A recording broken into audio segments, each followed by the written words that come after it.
Welcome to Full Circle Farms Waynesburg. If you're new here, my name is Michelle and I'm so glad you're here. And if you're not new, welcome back. Thank you for coming back and watching again. Around here, we believe in good food made with love and supporting our local farmers. You're actually getting to see this video a whole month before the public release, and that's because you signed up for the monthly farm newsletter. We truly appreciate your support. As a subscriber, you get behind the scenes access, all of my recipes. They're even printable too. Something I only share for free with my newsletter family. And if you haven't signed up yet, I'd love for you to join us so you don't miss out. Our website is in the description below. Please don't forget to subscribe to our YouTube channel so you can follow along with our farming journey.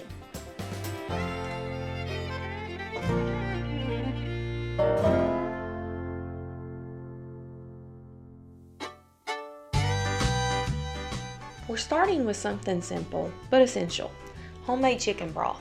This is the foundation for so many comforting meals, and I love making it with fresh local ingredients. I purchased my whole chicken from John Davis and his family at CoveyChase, right at the bottom of Paul's Gap. I have included his social media page link below.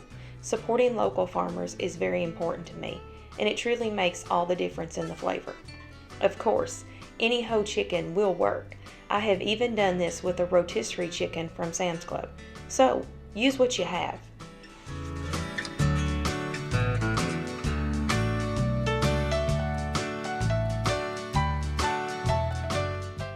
I've got 2 packages of celery that need to be used up, so that's what I'm going to start with here.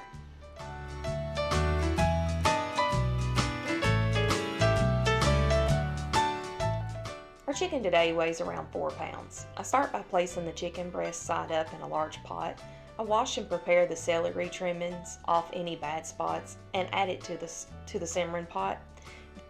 I'm using a 1-pound bag of carrots here.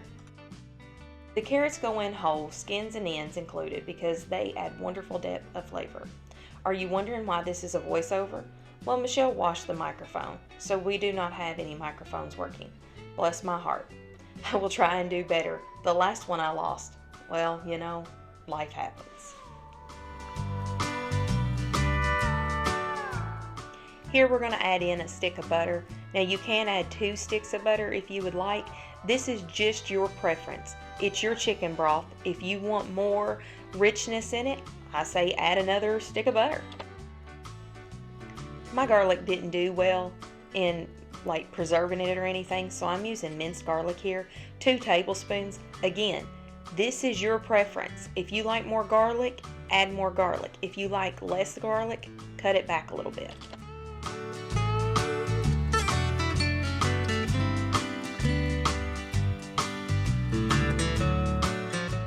I'm very happy. I actually found the Redmond salt at the Sunny Valley Pantry in Liberty, Kentucky. I really like the flavor of this salt. I added 2 tablespoons. Again, add if you want more salt, add it. A tablespoon of black pepper. Now I actually found this seasoning at the Lodge store in Tennessee, and it is packed with like those comfort herbs that I call. So I put 2 tablespoons in there. You could add more or less. I do go back later and add more because it just gives it the depth of flavor and what I was looking for. Please understand, home cooking is home cooked. You get to decide what you put in your broth. I also love nature seasonings. I really love the combination of the salt, pepper, garlic, onion. So I do go ahead and add 2 tablespoons here. You know, I just love that depth of flavor.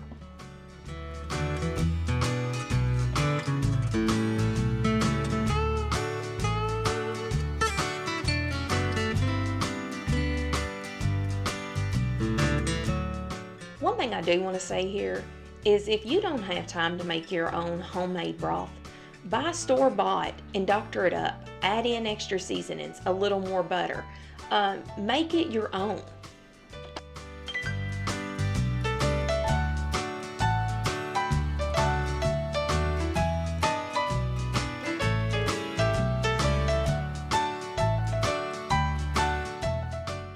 So here you're going to cover everything with water. This will cook low and slow for 3 to 4 hours, or even longer if you prefer. The key is to keep an eye on the water level and add more as needed. After a couple hours, taste the broth and adjust the seasonings to your family's liking. That's the beauty of homemade broth. You can make it exactly the way you want.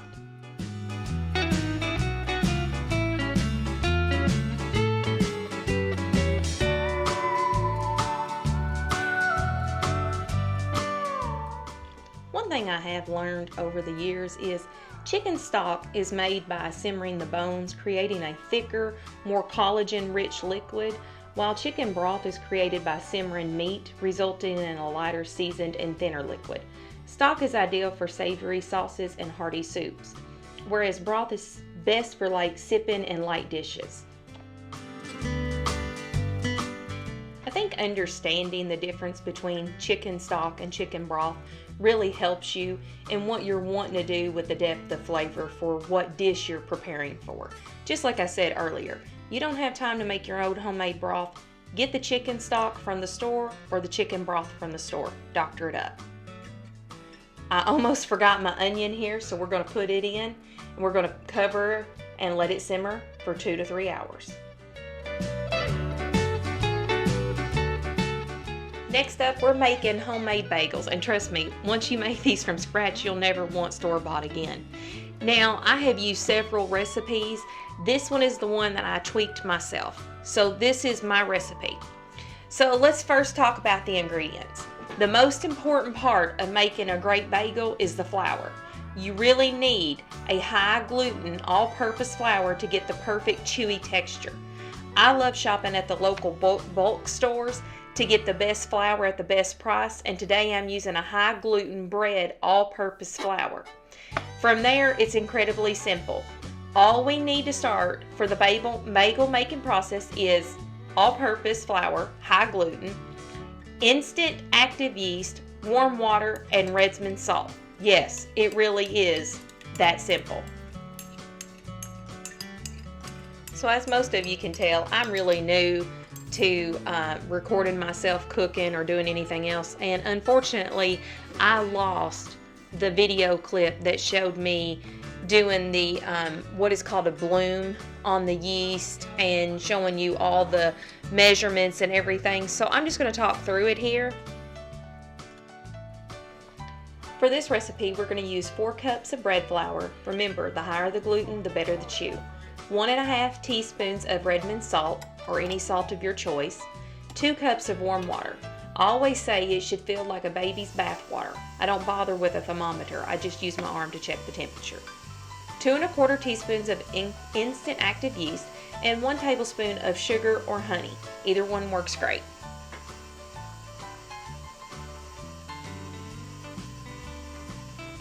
As you can see here, we're going ahead and getting the mixing started. This is what your dough is going to look like at the beginning. I know it looks like it's not going to come together, but it will. So let's back up a little bit for some things that I did lose. What you didn't see is I went ahead and you are going to take your warm water and you're going to add in instant yeast and the sugar. Give it a good little stir and then let it set for about 10 minutes. During that time, the yeast will do what is called a bloom. Now, if you're wondering what exactly is a yeast bloom, here's the simple version. A yeast bloom, also called proofing, is when the dry yeast wakes up and activates in warm water with a little sugar. In about 5 to 10 minutes, you'll see a foamy, bubbly layer foaming on top. That's how you know your yeast is alive and ready to help your dough rise the way it should. While the yeast is blooming, I go ahead and add my flour and salt into my KitchenAid mixer with the bread hook attachment. I haven't made these bagels without using my mixer, so I'm not sure exactly how long it would take you by hand. I think with some good elbow grease and a little bit of time, you could get it done.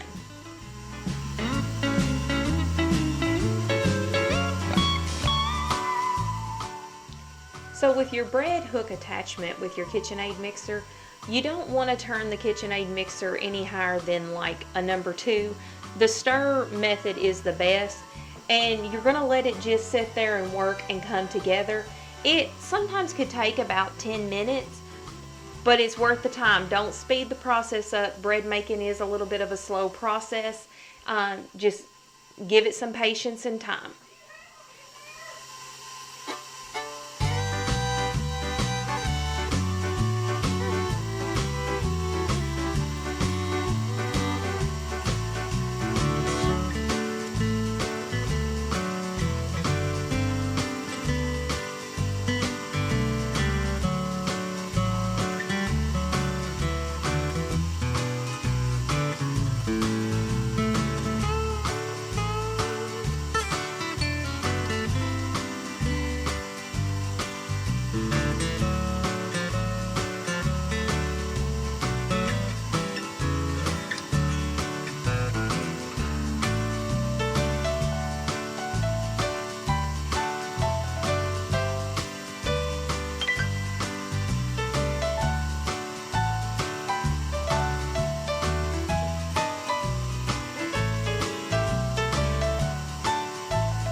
It's okay to go ahead halfway through like I did here and scrape down the side of the bowl. There is nothing wrong with that. Depending on the weather in your area, you may need to add flour, but if you have a dry area, you're probably not going to have to add any more flour. But first, scrape the sides down. Give it time to really see if it will come together. If in about 10 minutes the mixer's been going and it's not coming together, start adding a half a cup of the bread flour at a time to it until you start getting a shape of a ball. After each half a cup, I would give it 2 or 3 minutes stirring and working just to ensure that you're not going to put too much flour into your bread making here. There is a fine line, but this recipe is really forgiving. I think that I have added 5.5 to 6 cups of flour for a total.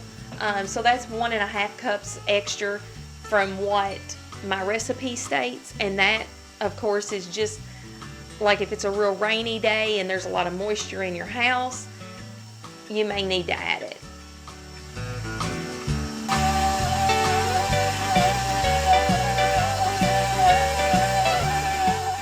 So here is what we're looking for. This is kind of called slapping the bowl. The dough is slapping the sides of the bowl, and this is your bread flour and everything coming together and the gluten. Now you want to work this on the stir or number 2 for about 10 minutes. I have now let the bagel dough rise for an hour to an hour and a half. And it is now time for me to lay it out. So after our dough has risen in a warm spot, it's time to take it out of the bowl. The dough is a little sticky, so don't worry, that's totally normal. I like to add a little bit of oil or butter to my hands to keep it from sticking, then I pull the dough out onto my work surface. I'm using an oven-safe baking mat here, and I absolutely love these. They're reusable, washable, oven-safe, and they last forever.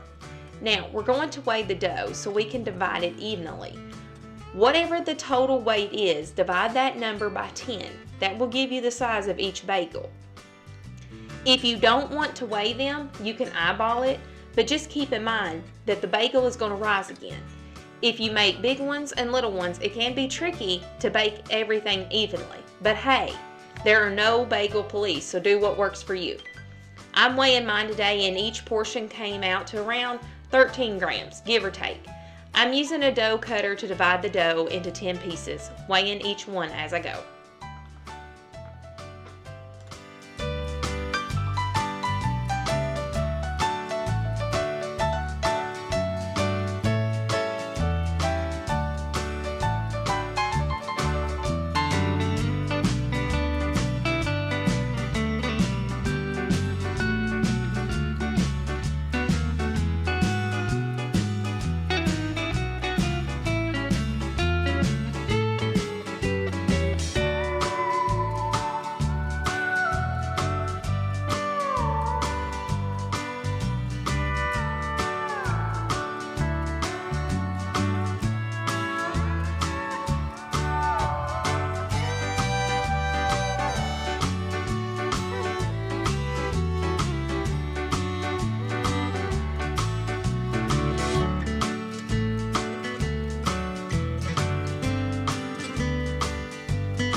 Now that we have all 10 pieces portioned out, it's time to start shaping the bagels. I take each piece of dough and roll it into a smooth ball and just tuck the edges under and use the palm of your hand to gently roll it against the mat until the top is nice and smooth. Don't overthink it. This part is really simple and honestly pretty relaxing. I also go ahead and smash the bagel down a little bit there. Once all the dough balls are ready, we can shape them into bagels. There are a couple ways to do this, but I like the classic method. Just take your thumb and press it straight down into the center of the dough ball. Then gently stretch the hole out using your fingers. Remember, the hole will shrink as they rise and bake, so don't be afraid to make them a bit larger than you think. The first time I made these bagels, I really made bagel buns because my holes were gone. I just did not realize the amount that you really need to stretch that dough. Really, it's that simple. The homemade bagels are going to be shaped very quickly. Again here, we're just stretching over. We're going to roll with our hand. We're going to pick up the ball, and you'll see me take my finger and smash through the middle.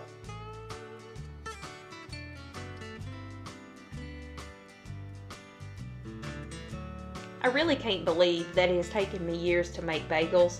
I just started in 2025 making bagels because I was always intimidated by them. I wasn't really for sure, and I thought, boy, you really have to know your stuff to be able to make a bagel. Boy, was I wrong. This is the easiest bread I have ever made. I hope this really inspires you to get in the kitchen and get to baking.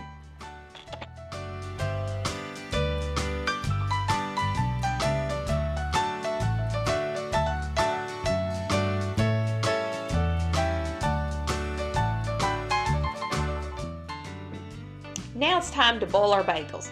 This is what gives them the classic chewy texture and shiny golden crust. I've got a large pot of water coming up to a gentle boil, and before we add the bagels, we're going to add season to the water. Here's what we're going to add. 2 to 3 tablespoons of brown sugar, 1 tablespoon of baking soda, 1 to 2 teaspoons of salt. Give that a quick stir so everything dissolves. Now you might be wondering, why do we add brown sugar and baking soda to the boiling water? The brown sugar helps the bagels brown beautifully in the oven. It gives them that rich golden color and just a touch of sweetness on the crust, exactly like a classic bakery style bagel. The baking soda, on the other hand, changes the pH of the water and creates a more alkaline environment that gives the bagel their signature chewy exterior and shiny finish. It's the same idea behind making pretzels. The alkaline bath helps develop the perfect crust we all love. So the brown sugar adds color and the baking soda adds chew, and together they help create a true traditional bagel texture. You can go ahead and let your pot come to a boil, but you want it at a simmer before you put your bagels in. So what are you going to do? You're going to gently put in 2 to 3 bagels at a time in the pot. Don't overcrowd them and let them boil on each side for about 1 minute. The longer you boil them, the chewier the texture will be. So feel free to play around with that depending on how you like your bagels. Once they're done boiling, place them on the baking sheet lined with reusable baking mat or parchment paper. While they're still warm and slightly wet, this is the perfect time to add your toppings. First, I like to brush an egg wash on my bagel, just lightly. Just 1 beaten egg with a splash of water or milk. This helps the bagels turn golden brown in the oven and gives the topping something to stick to. What I add to my bagels is the everything bagel seasoning. Now, there's plenty other toppings you can add. Sesame seeds, poppy seeds, you can even do a cinnamon streusel, but today we're just kind of focusing on the everything bagel. But really, it's whatever you love. Or you know what? Leave them plain. Let's bake our bagels. Make sure your oven is fully preheated to 425 degrees Fahrenheit because that high heat is what gives bagels their gorgeous golden crust. Place your tray in the oven and bake for 15 minutes. After that first 15 minutes, go ahead and open the oven and take a look. Every oven is a little different. Some run hot, some run cool, so you may to adjust things. If the bottoms are browning faster than the top, switch your trays. Move from the bottom to the top or top to bottom, whatever you need to do. You want the beautiful, even color all the way around your bagel. That's what you're looking for. If you like a lighter bagel, you can go ahead and pull them a little earlier. If you prefer them to be a deeper golden brown and extra chewy, give them a few more minutes. This is the part where you get to make them exactly the way your family loves them. Hey, I'd really love to know, how do you like your bagels? Light and soft? Deeply golden and chewy? Plain? Everything? Or do you have a fun homemade topping? Hey, let me know in the comments. I love hearing what everyone prefers. A gentle simmer pulls all the flavor out of the chicken and vegetables without breaking everything apart or making the broth cloudy. This is a stage where your kitchen starts smelling absolutely amazing. Next up on our list is some baked cornbread. This is inspired by Pioneer Woman, and this is going to go with my meal tonight: fried fish, fried potatoes, and pinto beans. But here's how we made the cornbread. Now I take all these ingredients and I dump them in the bowl together. 1 cup of self-rising cornmeal, 1 cup of all-purpose flour, a teaspoon of baking powder, a teaspoon of salt. I do not make sweet cornbread. 1 cup of buttermilk. I will add about a half a cup of regular whole milk, 2 eggs, and you're going to want to melt some butter. Now, way I usually do it is with my cast iron skillet. However, my cast iron skillets are not in production right now, so I'm going to use my ceramic bowl here. I'm going to put it in the oven at 425 degrees. I'm going to get it really good and hot. I'm going to bring it out of the oven and I'm going to pour my batter straight in. Make sure you greased and oiled your container that you're going to put your cornbread in. You do not want your cornbread to stick. We're going to put it in the oven anywhere from 12 to 20 minutes. You're going to have to watch until it gets good and golden brown, and you're going to want to also insert like a toothpick or something like that to make sure that it comes out clean.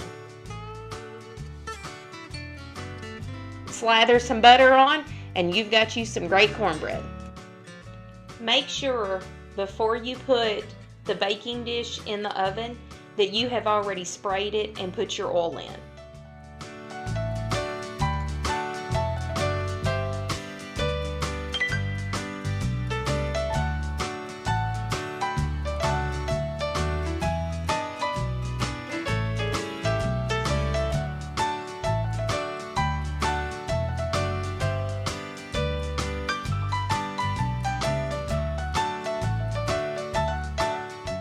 I don't know about you, but in our house, you're not able to have cornbread without pinto beans. So let's get to making some pinto beans. You're going to grab about 2.5 to 3 cups of dried pinto beans. You're going to pour them into a colander and give them a good rinse. Pick out anything that doesn't belong. The occasional rock, weird bean, or a little mystery speck. You know the drill. Now what we're going to do is we're going to dump those beans into your Instapot. We're adding flavor and lots of it, but hold up. Do not add your salt or nature seasoning yet. We're saving those for the very end when the beans are completely done, so they will come out tender and perfect.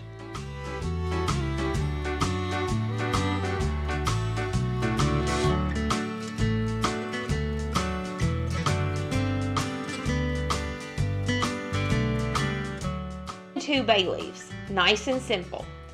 Once that's completely done, you're going to add in your carton of chicken broth and then fill to the max line with water. The beans are very thirsty, and remember, we did not soak them. Make sure you pop the lid on the Instapot.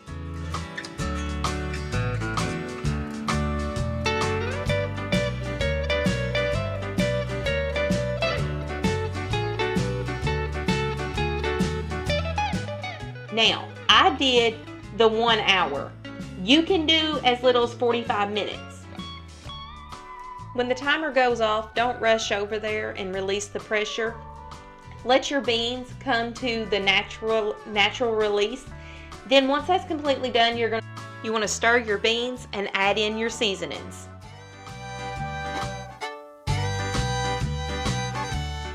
Let's get to oven fried potatoes, because who has time to fry potatoes on the stovetop? Not me. Start by washing and peeling your potatoes, then cut them into cubes.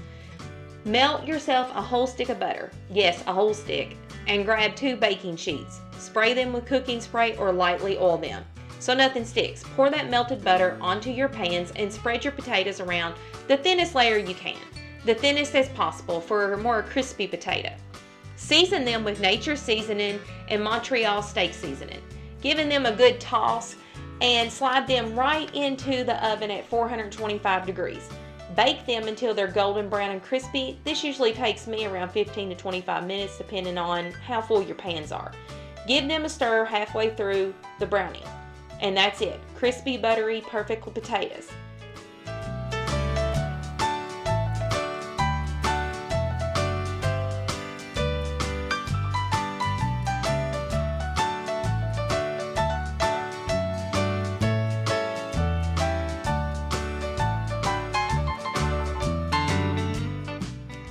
If you stuck with me all the way to the end of this video, I sure do appreciate you. I know this one was a little rough around the edges. I'm still figuring things out. Hopefully next time won't have any clips lost and I won't be fighting with mics. We're learning together. I'd really love to know what you thought. What did you like? What did you like to see more of? I truly enjoy sharing cooking videos, and I truly want to teach and help others. If you haven't subscribed to our channel, please do so. And don't forget to share our videos and our social media pages with your friends who enjoy farming, home cooking, and just good country living. And until next time, don't forget, y'all come back now, you hear?